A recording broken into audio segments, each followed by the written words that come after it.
Hello guys, welcome to my YouTube channel maths vibes. So आज हम discuss करेंगे complex analysis का question. Part C में था और क्वेश्चन आईडी है 704080। सो क्वेश्चन है, let D be a unit disc. D हमारी यूनिट डिस्क गिवन है, कंसीडर करना है। कंसीडर इन तीन स्टेटमेंट गिवन है, तो इसमें से हमें बताना है कि कौन सी स्टेटमेंट हमारी ट्रू होगी, कौन सी फॉल्स होगी। उसके बेसिस पे हमारे ऑप्शंस दिए हुए हैं। फर्स्ट स्टेटमेंट है, let f be a function from D to D be a holomorphic function. जो एफ फंक्शन है वो हमारा एनालिटिक फंक्शन है, और जो अल्फा और बीटा है दो डिस्टिंक्ट कॉम्प्लेक्स नंबर दिए हुए हैं, such that F of alpha is equals to alpha and F of beta is equals to beta.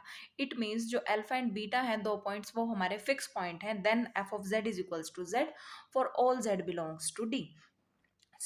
हमारे पास एक रिजल्ट होता है कि अगर f हमारा यूनिट डिस्क से यूनिट डिस्क पे फंक्शन हो और वो फंक्शन एनालिटिक हो और उसके पास दो फिक्स पॉइंट हों, तो फंक्शन हमारा आइडेंटिटी फंक्शन होता है। इसका मतलब f of z is equals to z। So A statement हमारी ट्रू होगी। ए स्टेटमेंट अगर हमारी ट्रू है तो ऑप्शन 3 हमारा गलत हो जाएगा। नेक्स्ट स्टेटमेंट बी के साथ डील करते हैं। स्टेटमेंट बी कहती है, there does not exist a bijective holomorphic function from D to the set of all complex number whose imaginary part is positive। कहता है कि एक कोई भी f हमारा फंक्शन है वो D से कोई भी u हमने कंसीडर कर लिया, तो ऐसा हमारा कोई बाइजेक्टिव होलोमॉर्फिक फंक्शन नहीं एग्जिस्ट करेगा जब f of z is equals to u plus iota v हो, where v is positive. But हमारी एक थ्योरम होती है जो है Riemann's mapping theorem. Riemann's mapping theorem कहती है कि अगर u हमारा कोई भी non empty simply connected open subset हो C का, तो एक बाइजेक्टिव होलोमॉर्फिक फंक्शन एग्जिस्ट करता है यूनिट डिस्क से उस सेट u पर। अब जो यहाँ पर जो ये हमारा सेट है, ये वाला जहां पर v हमारा पॉजिटिव है, ये जिस डोमेन में डिफाइंड है वो हमारा सिंपली कनेक्टेड ओपन सबसेट है C का, तो जिसकी वजह से वहां पर हमारी एक holomorphic bijection holomorphic bijective function exist करेगा। So this statement is also false, क्योंकि इसमें कहा गया there does not exist, but by Riemann's mapping theorem exist करता है, तो बी स्टेटमेंट हमारी फॉल्स है। So first option is also incorrect. A statement हमारी इस रिजल्ट से ट्रू थी, तो second option true. Now we have to check the option the statement three C कहती है, if F is a function from D to D be a holomorphic function, suppose alpha belongs to D be such that F of alpha is equals to alpha and F dash of alpha is equals to 1, then F of Z is equals to Z for all Z belongs to D. हमने कहा कि f जो है वो हमारा d से d पर function है, अल्फा कोई d से बिलोंग करता है, such that f of alpha is equals to alpha and f dash of alpha is equals to 1।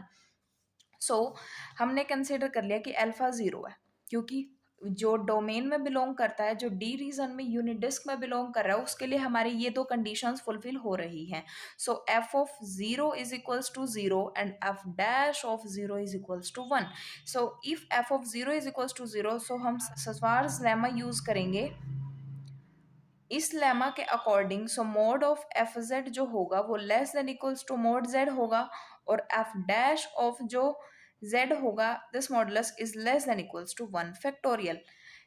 ये दो कंडीशन आ जाएंगी। इफ एक अनदर कंडीशन होती है कि if F dash of 0 is equals to 1, अगर F dash of 0 is equals to 1 हो जाता है, तो जो एफ जेड होता है वो हमारा ए जेड टाइप का फंक्शन हो जाता है, जहां पर ए हमारा सी में बिलोंग करता है और मॉड्यूलस ऑफ ए 1 हो जाता है। Now we have to find the value of A. So differentiate f dash of z is equals to a, and f dash of z, f dash of 0 is equals to 1 is equals to a. So value of a is 1. This implies that f of z is equals to z. So हमें ये पता चल गया कि जो F Z is equals to Z है वो हमारा फंक्शन एग्जिस्ट करेगा जब हमारी ये दो कंडीशन फुलफिल होंगी। So statement C is also true. So fourth option is correct. So option second and option fourth both are correct. Thank you. हमारा सेकंड क्वेश्चन है 704082 क्वेश्चन आईडी है, और क्वेश्चन है, if F Z is an entire function on C, F जो है वो हमारा एक एंटायर फंक्शन है, तो हमें बताना है कि इन चारों में से कौन सी स्टेटमेंट ट्रू है। सो हम सबसे पहले एक कंडीशन देखते हैं, if F is entire then curly F by curly Z bar is zero. अगर एफ एंटायर हुआ तो ये कंडीशन सेटिस्फाई होगी, और अगर ये कंडीशन सेटिस्फाई नहीं हुई तो एफ हमारा एंटायर नहीं होगा। हम इस क्वेश्चन को करेंगे by discard method. Discard method में हम क्या करेंगे कि हम अपनी तरफ से एग्जाम्पल लेंगे, देन हम चेक करेंगे कि इनमें से कौन सा ऑप्शन हमारा ट्रू नहीं होगा। So let F of Z is equals to Z is entire. F Z is equal to Z ये एक एंटायर फंक्शन है। सो ऑप्शन ए चेक करने के लिए F of Z bar it means Z bar. So curly f by curly z bar is 1 not equals to 0. This implies that f of z bar is not entire. So ये function हमारा entire नहीं होगा, so option A false. Now option B f of z whole bar. So again z bar not entire, ये भी हमारा entire function नहीं होगा, so option B is also incorrect.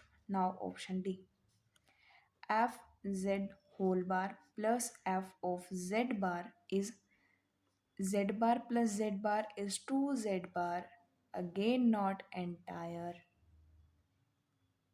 so option D is also incorrect. Now option C, if fz is entire,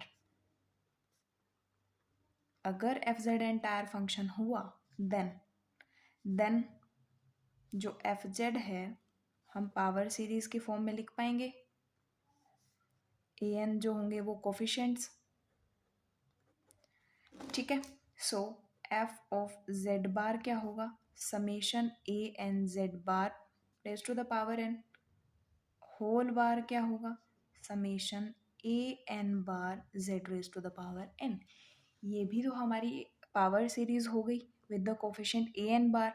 सो यहाँ से पता चला to the power whole bar is an entire function. So option C is correct. Thank you.